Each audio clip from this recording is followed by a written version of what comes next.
कि अचरा छोड़ के चल कहे दिहले इतना दूर माई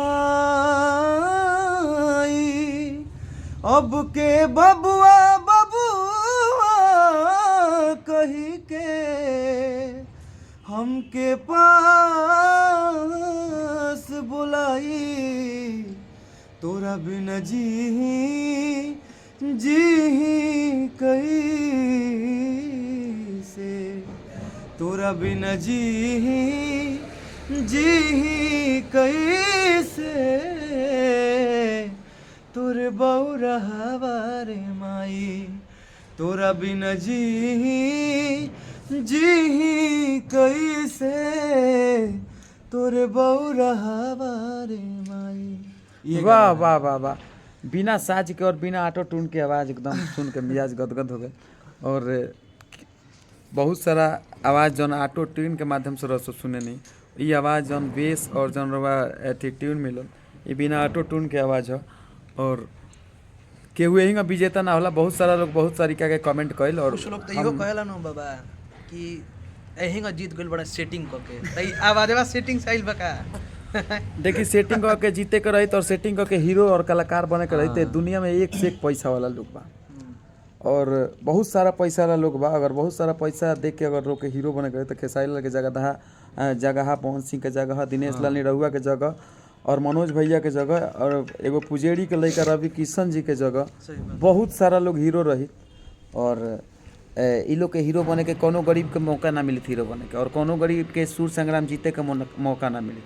अगर वह टैलेंट से पैसा से अगर सुर और स्वर खरीद सकीले, गाला खरीद सकीले, टैलेंट खरीद सकीले तो धरती पर एक से एक पैसा वाला लोग के राज रहित।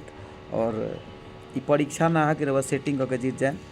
अगर ये कि मैट्रिक के परीक्षा में जाता ना चीट पीछे से भाई जी धरा देने लिख गए ना तो रउआ जगह पर दोसर के ऊपर जाता है। परीक्षा में तो लोग स्कैनरों की कादू बैठेला स्कॉलर बैठ के लोग जीता देता। ऐसा ना रहे कि डमी माइक लेके खड़ा रहलन पीछा से केहू औरी गाओ ओरिजिनल माइक लेके खड़ा रहलन। और सब लोग के सामने पटना में भइल रहे बापू सभागार में जो नहीं देख ले यूट्यूब पर जाके वीडियो देख ले। बाबा एक बात हम बोलब कि जेके भी लागत ऐसन तो शुरू से सुर संग्राम के पर एकदम स्टार्टिंग से एपिसोड आप लोग देखिए और सबके देखिए। और वैसन जहाँ तक कंपटीशन के बात बा तो एक बात और हम बोल दिया चाहते नहीं बाबा के ब्लॉग के माध्यम से जेके लागो तो कि हम खराब गाइला तू हमारे सामने आके 5 मिनट हमारे से जुगलबंदी कर ले ना। और थी हम देखनी बहुत सारा लोग के कमेंट तबे हम वीडियो बना के डाल नहीं तार अपना फेसबुक से। हम बहुत सारा लोग देखले रहे कि ऐसे हो गए न्यूज वाला लोग भी देखल कि अथी हाँ बहुत एक जातिवाद में एगो अथी रहे कलाकार के कोनो जात नहीं। लेकिन सबसे पहला बात बताओ तनी कि कलाकार के कोनो जात नहीं है। अगर हम पंडित जी हैं तो हमारा संगे हर वर्ग के लोग जुड़ल बा। जबकि हमार नंबर सर बाबा हमार नंबर कल्पना मैम और दिनेश सर देते रही मनोज सर हमार नंबर ना देते तो कैसे भाई। हाँ तो दिनेश भैया सारा लोग माने कलाकार की एक एक जाति होला सिर्फ और सिर्फ हाँ, कलाकार ओकर कोनो जात ना होला कोनो बिरादरी ना होला और सब धर्म के प्यारा होला। और सब चूँकि अभी देखिए जैसे हमनी के पानी तो हमनी के भी बहुत सारा धर्म के गाना लिखे नहीं सन और बहुत सारा तरीका के फेस्टिवल के गाना आदमी लिखेला, हर तरीका के फेस्टिवल लिखेला। और जब भी अभी राम जन्मभूमि के रउआ राम जी के मंदिर का स्थापना होकर जाता 22 जनवरी के वो बहुत सारा गाना होता। तो ऐसा नहीं है कि कलाकार के अगर कोनो पर्सनल जात हुई तो हमारा संगे आज राहुल पांडे बैठे कल दूसरों के बैठेला ऐसा कोनो जरूरी नहीं है। तो ऐसे एक कलाकार की कभी भी जाति से मत जुड़ी और अपन फ्रस्ट्रेशन दूसरा के शिकायत करके मत नहीं। तो साथ में राइज ऑफ बिहार के मालिक प्रभाकर मिश्रा बारे निशु कॉमेडियन के मालिक निशु बारे घर परिवार कॉमेडी के मालिक सोनू जी बारे आहुआ के म्यूजिक दुनिया का बादशाह बनी मनु बाबा आओ बाबू भाई को। और बोला राहुल कुछ बहुत बहुत धन्यवाद आप लोग के कि हमके ए काबिल आप लोग समझनी और बहुत मेहनत कैले बनी तब आज ए मुकाम आज मिलल बा आप लोग के आशीर्वाद से। और बहुत दिन से बाबा से मिलल चाहत रही, बाबा से बात होत रहे कंटिन्यू, लेकिन आज सौभाग्य प्राप्त भइल कि बाबा से मिलनी और बाबा से बहुत कुछ सीखे के मिलल और आगे भी बहुत चीज़ करे के बाद साथ में बाबा के लिखल गीत गावे के बाद बहुत बड़ा बड़ा कंपनी से आई आप लोग के आशीर्वाद से और बाबा के मार्गदर्शन में काम करे के बाद और बस आप लोग आशीर्वाद दीजिए और सब लोग सपोर्ट करी कि बाबा का लिखल गीत से हमारी स्टार्टिंग हुई नया साल के। तहार जे शूटिंग होत रहे बॉम्बे जो अथी में ओ मैं हम गए रहनी वो दिन जे तू मम्मी के अपना एथी पर वो जो हम रहनी हमने के सामने बैठ रहे सब मनोज भैया के पीछे ने हमने के माने जजमेंट के कुर्सी में रहनी सब दर्शक में रहनी सब टेक्निकल टीम के तरफ से रहनी सब और बहुत अच्छा लगल हम वो दिने कहनी कि विकास भैया ये जीती हम हमार दिल गवाई देता और विकास भैया साथे ला मनोज भैया साथे गए तो और तू जीत के सामने बर ये बहुत हार्दिक खुशी होता।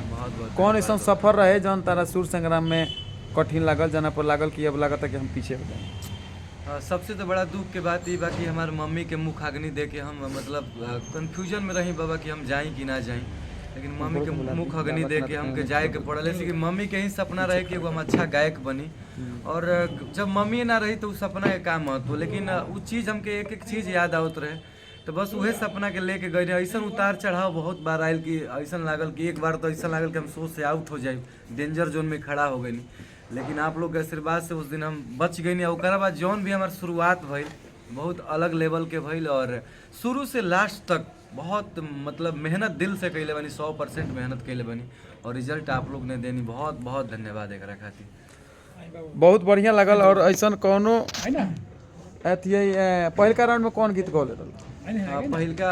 पहिलका तो मेगा ऑडिशन में जब 200 लोग रहे यूपी बिहार झारखंड से, मेगा ऑडिशन मुंबई में 200 लोग रहे ओकरा से 24 के सिलेक्शन होके के रहे तो हमें हम गइल रही माई वाला गीत। कभी भी अपन फ्रस्ट्रेशन निकाले के बाद अपने गाछी लगे खड़ा होकर निकाल ली अथी है। लोग कहेला कि गाछ के भी सुनाई दे। अगर अपना दिल के बात रहुआ मन के हल्का करे के उसे नहीं कहे चाहे तो गाछ के कहे तो गछियो सुनेला। तो जौन विजेता भले जना गाना से गाना सुनावा जौन गाना तरह के जीत के ताज पर सबसे लास्ट वाला ना। अरे ऐसे न चाल चला बाली बाऊ मिरिया, ऐसे न चाल चला बारी बाऊ मिरिया, तबाह कैलू गोरी तबाह कैलू गोरी, मारी मारी के नजरिया तबाह कैलू गोरी, मारी मारी के नजरिया तबाह कैलू गोरी। एमे 2 लाइन और बढ़िया बा। हो कनखी से ताकेलू जब चश्मा हटाई के, राही के घाही कैलू देह में सटाई के, खाए से पहले भभका देलू गगरिया, खाए से पहले भभका देलू गगरिया, तबाह कैलू गोरी तबाह कैलू गोरी, मारी मारी के नजरिया तबाह कैलू गोरी, मारी मारी के नजरिया तबाह कैलू गोरी। चलिए प्रणाम नमस्कार। और कैसन लागल वीडियो और वीडियो अच्छा लगल तो जरूर शेयर करी और जहाँ भी बानी वहाँ दिल से जे नइखे देखले इनकरा के अभी सूर संग्राम में जाई और सूर संग्राम यूट्यूब पर खाली इनका नाम लिखे और सूर संग्राम विजेता लिखे। बहुत सारा वीडियो आ जाए, बहुत सारा क्लिप आ जाए, सच्चाई हकीकत सब कुछ सामने आ जाए। जे जरा जौन कहता कह दी ऐसे कि तारीफ और शिकायत तभी होला जब रुआ में काबिलियत होला। ओकर तारीख और शिकायत ना होला जे बीच बीच में काम करला। ऐसे कोशिश करे के चाहिए कि हमारा ज़्यादा निंदा होके, लेकिन अच्छा काम के निंदा होके। ऐसा ना जे कि हम गलत करी और लोग निंदा करे तो तो वाकई बा निंदा होके के चाहिए, लेकिन अगर हम अच्छा करतनी और तब निंदा होता तो हमारा खातिर तरक्की बा। और जगह बहुत सारा लोग बहुत लोग के बोलेला और ऐसे ही करो का लोग बोलले तो ऐसे कोई दिक्कत नहीं है। वह सबके सामने रिजल्ट बा।